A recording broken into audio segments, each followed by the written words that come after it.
Minha esposa se arrumou meticulosamente para outro homem. Ela retocou o batom, olhou fixamente nos meus olhos através do reflexo e disparou com um desdém gelado. Sabe qual é o seu problema, Rafael? Você sempre foi do tipo que apenas aceita as coisas. Eu sustentei o olhar, sorri de leve e não disse uma única palavra. O que ela não fazia ideia era que eu já vinha monitorando seus passos e ouvindo seus segredos há 3 semanas. O que eu havia descoberto não apenas destruiria o nosso casamento, mas custaria absolutamente tudo a ela. Meu nome é Rafael Nascimento. Tenho 46 anos e carrego no rosto as marcas de quem passou a vida vigiando as sombras. Atuo como chefe de segurança no Shopping Iguatemi, em São Paulo, há 11 anos. Antes de subir para a gestão, passei quase uma década na linha de frente da prevenção de perdas de uma grande rede de varejo. Eu fui treinado para observar o invisível. Sei ler a linguagem corporal de um suspeito a 50 metros de distância e detectar que algo está errado antes que qualquer outra pessoa na sala sinta o clima mudar. Essa é a amarga ironia da minha vida. Dediquei minha carreira a enxergar o que os outros deixam passar, mas passei os últimos 2 anos me forçando a ignorar o que estava acontecendo debaixo do meu próprio teto. Beatriz e eu nos conhecemos aos 28 anos.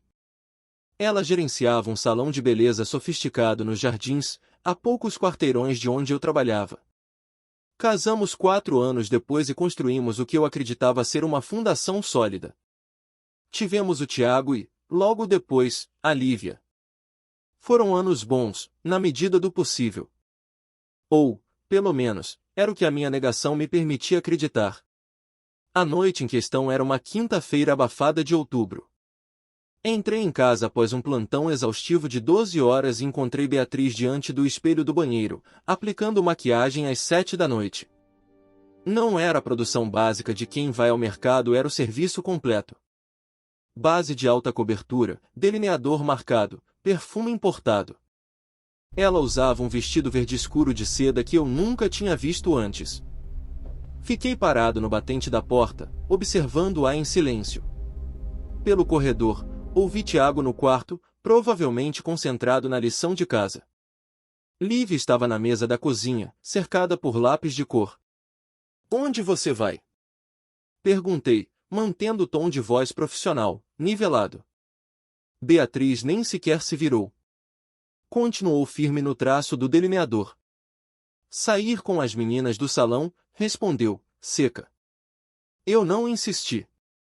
Recuei para a cozinha, ajudei Lívia com o desenho dela e requentei o resto da feijoada do dia anterior. O peso no meu peito era quase físico, uma pressão que não me deixava engolir o jantar direito. Por volta das 20h30, ela desceu as escadas exalando confiança, com a bolsa no ombro e as chaves do carro na mão. Ela parou na porta da cozinha e me encarou. Por um milésimo de segundo, vi algo atravessar seus olhos. Não era culpa, era a frieza de quem já havia tomado uma decisão irreversível. "Não me espere acordado", avisou. "Eu nunca espero", respondi, com uma calma que parecia incomodá-la. Ela inclinou a cabeça, como se decidisse se valia a pena me humilhar um pouco mais. E decidiu que sim. Com uma voz monótona e entediada, soltou o comentário sobre eu ser um homem que apenas aceita as coisas. Eu sorri para ela. Um sorriso firme, de quem possui uma vantagem tática que o oponente sequer suspeita. 20 minutos antes, enquanto o som do chuveiro ecoava pelo andar de cima, eu havia deslizado um dispositivo de escuta de última geração no forro interno da bolsa dela. O aparelho me foi entregue por Francisco, um velho aliado dos tempos de segurança patrimonial. Francisco hoje dirige uma agência de inteligência privada em um escritório discreto em Alphaville. Ele é o tipo de homem que não lida com suposições, apenas com evidências irrefutáveis. A porta da frente bateu. Fiquei ali, na cozinha silenciosa, ouvindo apenas o cantarolar da minha filha e o barulho dos talheres. Tiago apareceu no corredor com a mochila pendurada no ombro, os olhos buscando os meus. "Onde a mãe foi?" questionou.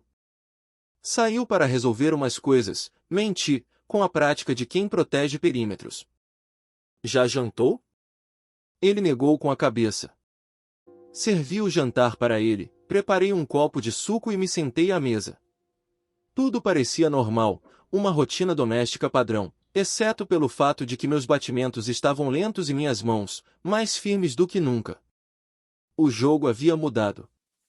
Eu não estava mais sentindo dor, eu estava coletando fatos.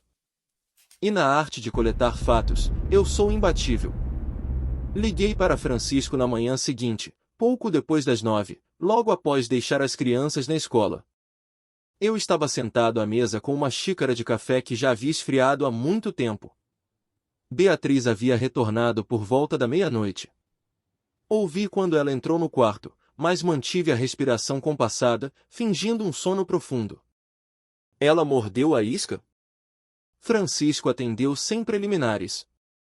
Ela levou a bolsa, respondi. E tudo que estava dentro dela. Francisco soltou um suspiro técnico.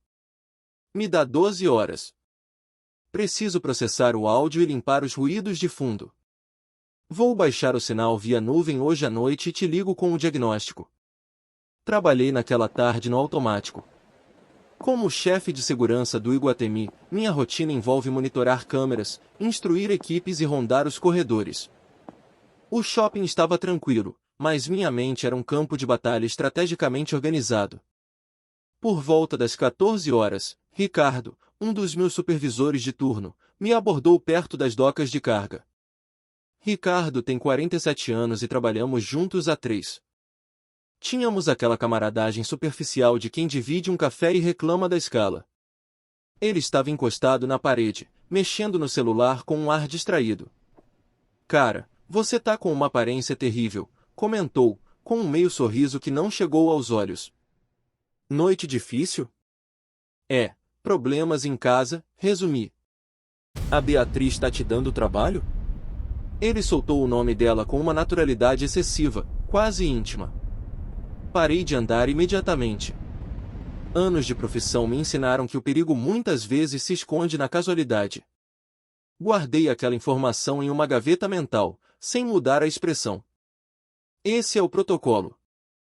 Nunca mostre sua mão antes da hora. Algo assim, respondi, e segui meu caminho. Francisco me ligou às 8 da noite. Saí para a varanda dos fundos, longe dos ouvidos de Tiago e da pequena Lívia. O vento de outubro trazia o cheiro de chuva. É melhor você se sentar, Rafael, avisou ele. Estou de pé, Francisco. Manda. Ele soltou o áudio. A qualidade era cristalina. Ouvi a risada de Beatriz, uma risada que eu não ouvia há anos. Depois, a voz de um homem que ela chamava de Bruno. Eles planejavam um jantar e, então, Beatriz disse a frase que cortou o ar como uma navalha. O Rafael é inútil. Ele não suspeita de nada, ele apenas aceita as coisas. Fiquei imóvel, observando as luzes da cidade ao longe. Tem mais, continuou Francisco, a voz séria. Ela mencionou movimentação de valores e prazos. Rafael, ela está falando sobre dinheiro. Quero que você vá ao banco pessoalmente. Peço os extratos físicos da conta conjunta dos últimos 18 meses.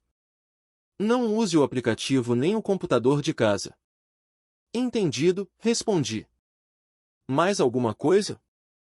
Houve uma pausa desconfortável do outro lado. Ela disse que tem um informante. Alguém que trabalha com você e passa a sua escala de horários para ela. Ricardo, eu disse, sem precisar perguntar. Exato, confirmou Francisco. Desliguei o telefone e soltei o ar devagar. Eu não estava destruído como o homem que ela achava que eu era. Eu estava em modo de operação. Voltei para dentro, verifiquei se as crianças estavam cobertas e me sentei no escuro. Abri o navegador do celular em uma aba anônima e comecei a buscar pelo melhor advogado de direito de família de São Paulo. A caça havia começado. Tirei a segunda-feira de folga. Foi o primeiro day off pessoal que solicitei em mais de um ano de serviço ininterrupto. Disse ao meu supervisor que tinha um assunto familiar inadiável para resolver, o que, ironicamente, era a afirmação mais honesta que eu havia feito em voz alta nas últimas semanas. O peso do segredo começava a moldar minha postura, mas eu não podia quebrar agora. Minha primeira parada foi na agência bancária da Avenida Paulista. O coração financeiro de São Paulo pulsava com a pressa habitual, mas dentro da agência o tempo parecia arrastar-se. Entrei, peguei uma senha e procurei por um caixa que eu não reconhecesse, queria evitar qualquer familiaridade. Solicitei os extratos impressos, folha por folha, da nossa conta corrente da poupança conjunta dos últimos 18 meses. A atendente me lançou um olhar educadamente confuso. Hoje em dia, ninguém pede papel, tudo é resolvido pelo aplicativo com um toque. Mas eu precisava do rastro físico, de algo que não deixasse pegadas digitais no celular que Beatriz vigiava. Dobrei o calhamaço de papéis, guardei-os sob a jaqueta e dirigi até o estacionamento de um shopping próximo, longe do Iguatemi. Fiquei sentado no carro por 40 minutos, com o motor desligado e os vidros fechados, analisando os números com o rigor de um auditor. O que encontrei fez meu café esfriar no console. 11 saques vultosos ao longo de 14 meses. Cada um variando entre R$4.000,00 e R$11.000,00. O padrão era cirúrgico. Todos os saques foram feitos em dias em que eu estava dobrando turnos ou em plantões de 12 horas. O montante total ultrapassava os R$70.000,00. Eram quantias retiradas da nossa reserva de emergência, fragmentadas o suficiente para não disparar os alertas automáticos de fraude do banco. Beatriz sempre foi a responsável pelas finanças da casa e eu confiava nela com a mesma convicção com que confio nos protocolos de segurança do meu trabalho. Agora, eu vi exatamente o preço amargo dessa confiança cega. Liguei para Francisco imediatamente. Minha voz estava mais baixa que o habitual. Ela está dilapidando o patrimônio, Francisco. R$70.000 em pouco mais de um ano. Houve um silêncio pesado do outro lado da linha. Tire fotos de alta resolução de cada página e suba para aquela pasta criptografada que eu te enviei. Depois, leve esses originais direto para a sua advogada. Não leve isso para casa, Rafael. Se ela encontrar esse envelope, o jogo acaba antes de começar. Eu já tinha um horário agendado com a Dra. Patrícia Holanda, uma especialista em direito de família recomendada por Francisco. Eu ainda não a conhecia, mas estava começando a entender que as próximas semanas seriam uma batalha de documentos, não de sentimentos. Quando cheguei em casa, o SUV da Beatriz não estava na vaga. Tiago estava no colégio e Lívia ficaria no período integral até às 16 horas. A casa estava mergulhada em um silêncio artificial. Algo me impeliu a ir até a garagem. Chame de instinto, de sexto sentido ou apenas daquela intuição profissional que faz um segurança apertar o rádio quando o ambiente parece carregado. Estive naquela garagem centenas de vezes, mas naquela manhã notei uma dissonância. O equipamento de acampamento antigo, encostado no fundo, estava empilhado de forma diferente. Uma das malas de lona, que deveria estar vazia, estava escondida atrás de uma prateleira de metal de forma deliberada. Puxei a mala e senti o peso. Ao abrir o zíper, o estômago deu um nó. Um par de sapatos sociais masculinos de couro caro, um número menor que o meu, uma nécessaire masculina de marca e maços de dinheiro vivo presos com elásticos. Contei rapidamente. R$15.000,00. Mas o pior estava no fundo, dentro de um envelope pardo. Eram 2 passagens aéreas. Guarulhos para Natal. Partida em 19 de dezembro. Os nomes nos bilhetes: Beatriz Nascimento e Bruno Bittencourt. 19 de dezembro. 6 dias antes do Natal. Fiquei ali, segurando aquele envelope, e a imagem do Tiago me perguntando sobre a árvore de Natal na semana anterior me atingiu como um golpe físico. Lembrei da Lívia escolhendo os enfeites dourados. Beatriz havia sugerido que o Natal deste ano fosse mais discreto, talvez uma viagem curta. Ela não estava planejando uma ceia modesta, ela estava orquestrando uma fuga definitiva. Fotografei cada item, cada cédula e as passagens. Recoloquei tudo nos milímetros exatos, fechei a mala e a escondi. Ela precisava continuar se sentindo segura, na zona de conforto da sua própria arrogância. Naquela tarde, sentei-me com Tiago para ajudá-lo com a lição de matemática e assistimos aos melhores momentos de um jogo. Mantive o rosto como uma máscara de mármore. Mais tarde, liguei para o Francisco com o nome do passageiro. Bruno Bittencourt, repeti. Me dê 24 horas, disse ele. O retorno veio na manhã seguinte, e a profundidade da toca do coelho era maior do que eu imaginava. Bruno Bittencourt, 40 anos, não era um solteiro romântico. Era casado com uma mulher chamada Camila e tinha uma filha de 9 anos em São José dos Campos. Ele vinha a São Paulo fingindo ser representante de vendas de uma empresa de construção civil. Beatriz achava que estava fugindo para um paraíso com um novo amor. Ela não sabia que era apenas a peça descartável de um adultério alheio. Registrei tudo no meu caderno. Data, hora, fato.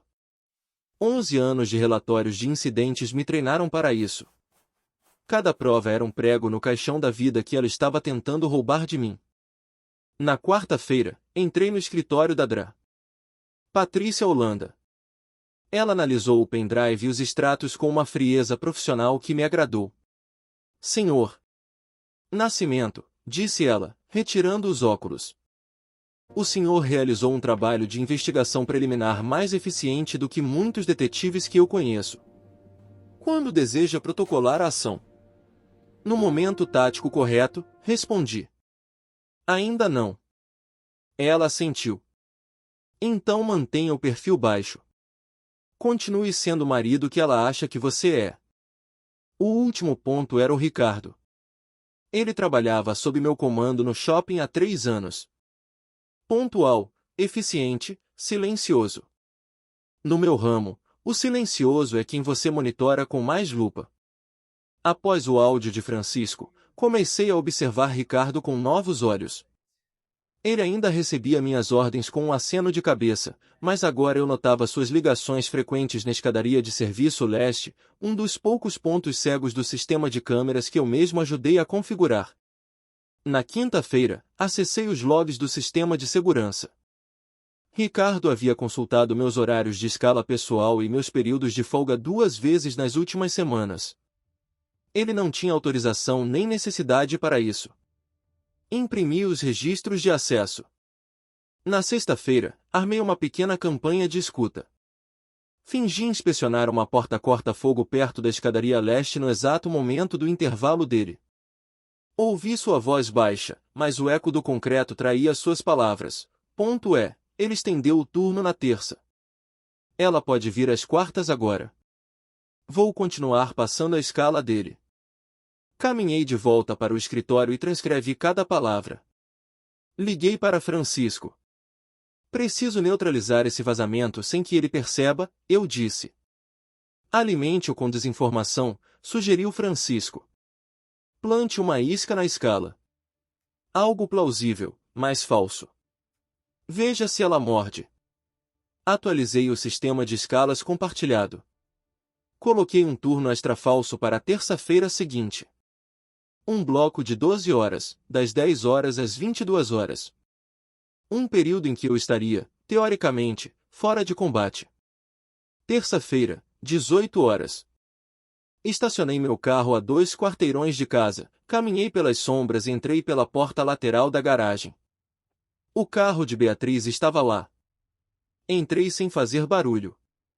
Ela estava na cozinha, ao telefone, falando baixo, com um tom de voz que ela nunca usava comigo. O jogo de espelhos estava prestes a terminar. A armadilha que plantei no sistema de escalas funcionou com uma precisão matemática.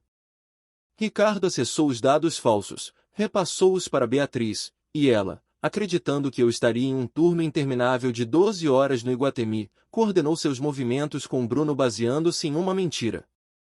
O ciclo estava fechado. O subordinado desleal, a esposa infiel e o amante oportunista. O triângulo estava exposto, e eu era o único que detinha o mapa completo da situação. Naquela noite, jantei com minha família como se nada estivesse acontecendo. Ajudei Lívia com o dever de casa, corrigindo suas letras trêmulas, e assisti aos minutos finais de um jogo com o Tiago antes de mandá-los para a cama. Quando o silêncio finalmente dominou a casa, abri meu caderno de couro e escrevi em letras firmes no topo de uma página em branco. Evidência completa. Prosseguir. O número da Dra. Patrícia já estava nos meus favoritos. Na manhã seguinte, eu daria o sinal verde para o ataque. Patrícia havia me orientado a manter a face de pôquer e continuar coletando dados. Eu era mestre nisso. No entanto, a ligação que recebi em uma terça-feira à noite, 3 semanas após o início da minha investigação, foi o único fator que eu não consegui prever em meus cenários de risco. O número na tela era desconhecido. Por instinto profissional, quase deixei cair na caixa postal, mas algo no código de área me fez atender. Rafael? A voz era de uma mulher mais velha, cansada e extremamente cautelosa. Saí para a varanda dos fundos e fechei a porta de correr. Tiago estava distraído com a TV. Lívia já dormia o sono dos inocentes. Dona Neuza? Perguntei, genuinamente surpreso. Era minha sogra. Aconteceu alguma coisa? Imagino que você esteja surpreso. Ela fez uma pausa longa, o tipo de silêncio de quem pesa cada grama de responsabilidade antes de falar. Vou direto ao ponto, Rafael. Na minha idade, a paciência para rodeios acabou. Eu sei o que a minha filha está fazendo. Sei há algum tempo e quero que você saiba que não aprovo. Nem um pouco. Encostei-me no parapeito, sentindo o ar gelado da noite. No meu trabalho, o silêncio é a ferramenta mais eficaz para extrair confissões. Deixei que ela preenchesse o vazio. Ela esqueceu o iPad na minha casa há 2 semanas, continuou Dona Neuza, a voz embargada pela decepção. Eu não estava bisbilhotando, Rafael. Ele estava no balcão da cozinha e uma notificação saltou na tela. Um homem chamado Bruno. Li o suficiente para entender que o que ela está fazendo não é apenas um erro, é um plano. Dona Neuza.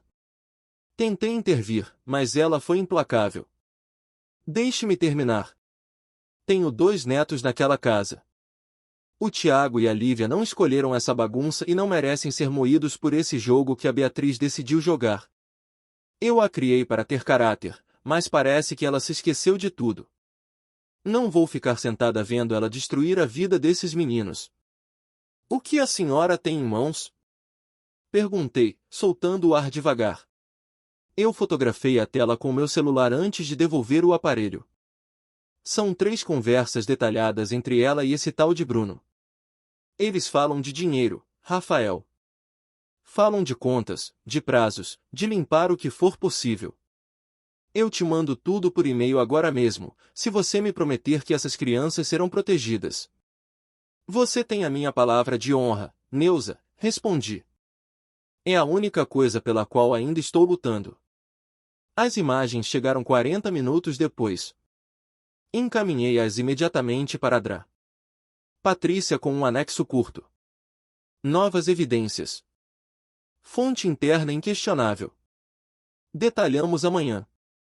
Sentei-me à mesa e li as mensagens. Beatriz e Bruno estavam coordenando o esvaziamento da nossa poupança há meses.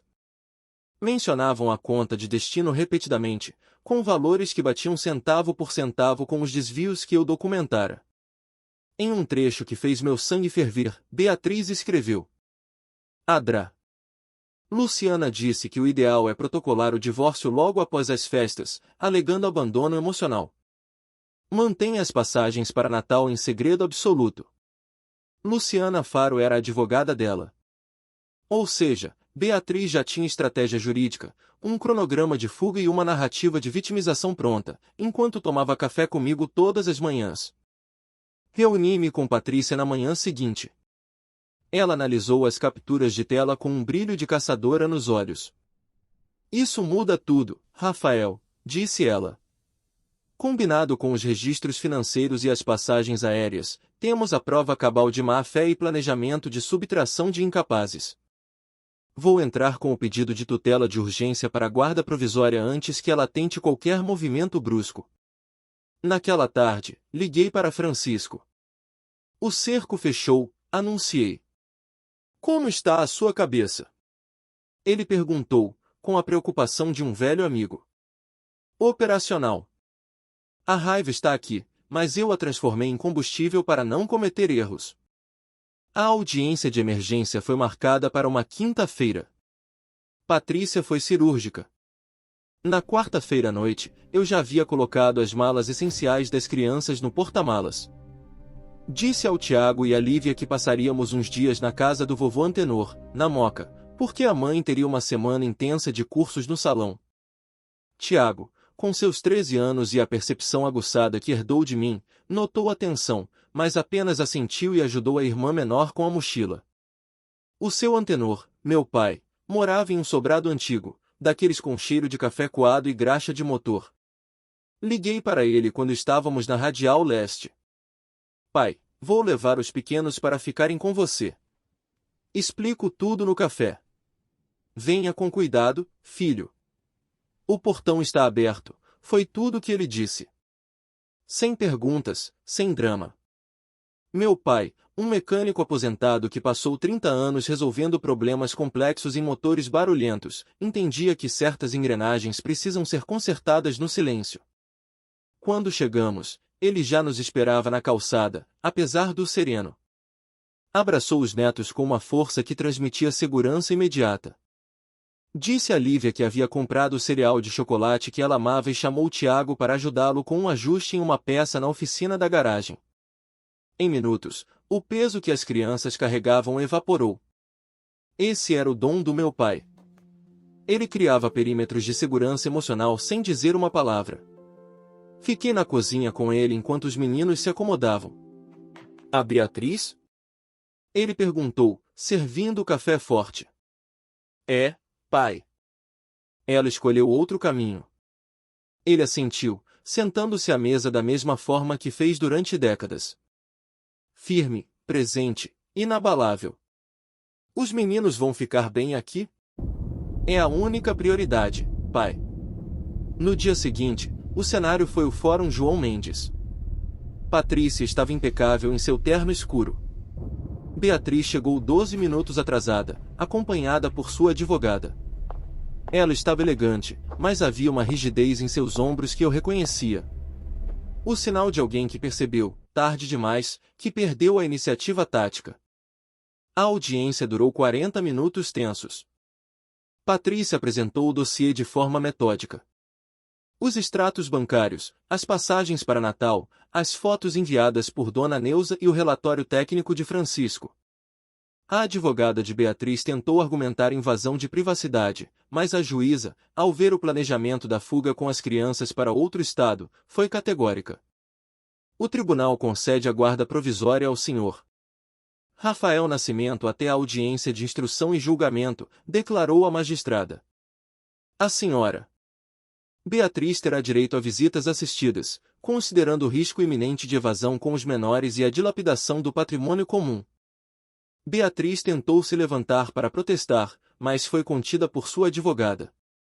No corredor, ela se aproximou de mim, os olhos faiscando de ódio. Você acha que venceu, Rafael? Você acha que pode simplesmente arrancá-los de mim? Olhei para ela com a calma de quem domina a situação.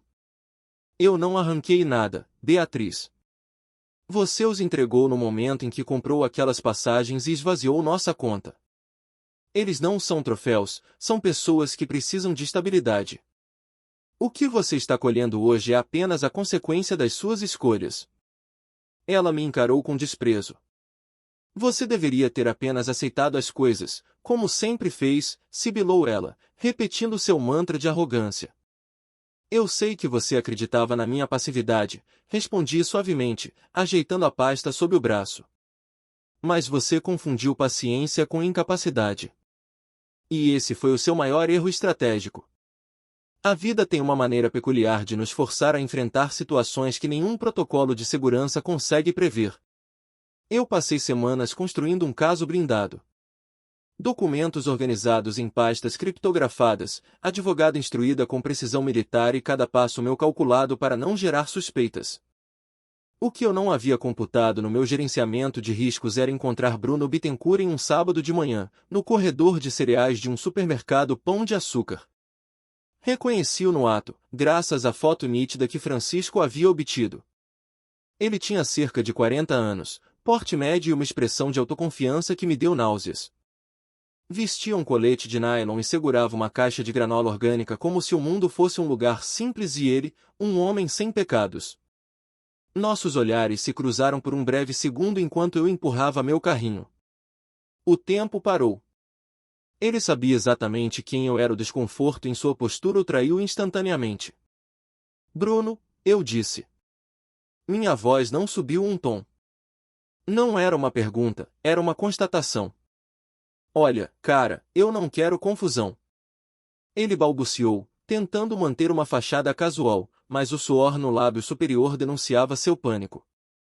Eu também não estou aqui para confusão, respondi, mantendo o tom gélido de quem reporta uma invasão de perímetro. Estou aqui para comprar o café da manhã dos meus filhos. Mas, já que o destino nos colocou frente a frente, saiba de uma coisa. Tudo que você e a Beatriz arquitetaram está agora na mesa de uma juíza de direito. As passagens para Natal, o histórico das transferências bancárias, as fotos. Tudo. Pense bem se o que você achava que estava construindo com ela ainda vale o preço do processo criminal que vem por aí. Ele ficou paralisado, segurando a caixa de cereal como se fosse um escudo inútil. Passei por ele sem olhar para trás. Minhas mãos não tremiam. A raiva ainda estava lá, mas eu aprendi a usá-la como combustível para minha precisão, não como um fogo que me consumiria. No meu trabalho, você não vence fazendo barulho, você vence sendo o último homem de pé quando a poeira baixa e as luzes se apagam. 2 dias depois, Beatriz tentou uma manobra desesperada. Ela apareceu no sobrado do meu pai, na Moca, em uma tarde de segunda-feira, aproveitando que as crianças estavam na escola. Meu pai me ligou logo em seguida. Ela veio bater no portão, ele contou, com aquela voz rouca e firme. Começou com um discurso de que você tirou tudo dela, que você era um monstro e que ela só queria a família de volta. E o que o senhor respondeu, pai? Eu olhei bem nos olhos dela e disse. Beatriz, uma família não vai embora sozinha. Ela é abandonada por quem não a honra. Depois, avisei que meu filho só falaria com ela através da Dra. Patrícia e fechei o portão na cara dela. A audiência final de custódia aconteceu no início de dezembro, sob o céu cinzento de São Paulo. Usei meu melhor terno cinza chumbo, o mesmo que uso em reuniões de diretoria no shopping. Entrei no tribunal com a mente limpa. Beatriz estava lá, impecável, tentando projetar a imagem de mãe zelosa que ela mesma havia destruído meses atrás. A advogada dela tentou uma estratégia agressiva, pintando minha vigilância como uma violação abusiva de privacidade e alegando que eu exercia um controle emocional e financeiro sufocante. Foi então que a Dra. Patrícia se levantou. Com a calma de um cirurgião, ela expôs os 14 meses de saques sistemáticos, totalizando mais de R$70.000, realizados exatamente nos dias em que eu estava exausto em turnos de 12 horas. Ela exibiu as passagens aéreas para Natal, as fotos da mala escondida na garagem com o dinheiro vivo e o golpe de misericórdia. O depoimento e as mensagens fornecidas pela própria mãe de Beatriz, Dona Neuza. A decisão da juíza levou apenas 40 minutos. Custódia física exclusiva para mim. Beatriz foi limitada a visitas supervisionadas e proibida de retirar os menores do estado sem autorização expressa. Além disso, a magistrada enviou as provas de dilapidação de patrimônio ao Ministério Público para apuração de crime contra o patrimônio comum. As semanas seguintes, até o Natal, foram as mais surreais da minha vida. Por fora, mantive a estabilidade. Crianças na escola, jantar servido pontualmente, as luzes de Natal que o Tiago e a Lívia tanto queriam instaladas na varanda. Por baixo da superfície, as engrenagens da justiça moíam o que sobrou da traição. Bruno Bittencourt sumiu do mapa. Francisco confirmou que ele voltou para sua vida medíocre em São José dos Campos, provavelmente tentando salvar o próprio casamento. O Ricardo pediu demissão do Iguatemi na segunda semana de dezembro. Ele não conseguiu sustentar o meu olhar no corredor. Ele sabia que eu sabia. Hoje, 14 meses depois daquela noite de outubro, estou sentado na arquibancada fria de um ginásio de esportes, observando Thiago jogar um torneio regional de basquete. A Lívia está ao meu lado, segurando uma garrafa térmica de chocolate quente que o vovô Antenor preparou. Ela encosta a cabeça no meu ombro por um instante, apenas para se certificar de que o seu mundo continua sólido, seguro e previsível. Beatriz e eu nos encontramos em um café nos Jardins há 3 meses, um terreno neutro. Não foi um encontro fácil, nem houve reconciliação, mas houve uma honestidade brutal. Ela admitiu que agora entende o que jogou fora por uma fantasia de fuga. Eu respondi que o passado é um relatório fechado, o que importa agora é o que ela vai construir para os filhos daqui para frente, dentro das limitações que ela mesma criou. Há pouco mais de um ano, eu estava em uma cozinha silenciosa, sentindo o chão desaparecer sob meus pés. Passei 18 anos em um casamento que se revelou, em grande parte, uma invenção dela. Hoje, reconstruí algo menor, talvez menos brilhante, mas infinitamente mais sólido, em um terreno que eu realmente possuo. Eu não era o homem passivo que Beatriz esperava. Eu não era o homem que apenas aceitava as coisas. Eu era o homem na arquibancada em um sábado de manhã, protegendo o que restou de verdadeiro na minha vida. E não havia absolutamente nenhum outro lugar no mundo onde eu preferisse estar. Obrigado por ouvir minha história até o fim. Se ela tocou você, deixe um like, escreva nos comentários o que mais te marcou e não se esqueça de dizer de onde você é.